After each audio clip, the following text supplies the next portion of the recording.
This is what we call food chart. The food chart, the Prime Minister, the food chart, tugaragaza uburyo gutegura ibyo yuzuye bigomba kuba bimeze.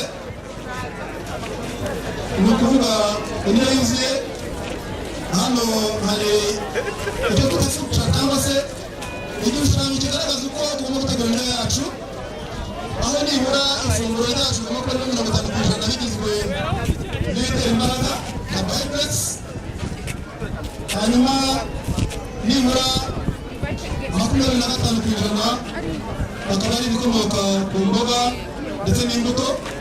Abantu benshi ntabwo bari bakunda gukoresha imboga n'imbuto, ariko impamvu twabura no kugira ngo twige iryo somo, ifunguro ryo twongera turyuzuye kugira ngo 50% bitera imbaraga, 25% imboga n'imbuto, 20% bitera ibyubaka umubiri, 5% bikazamo ibinyobwa n'ibindi byunganira imibiri.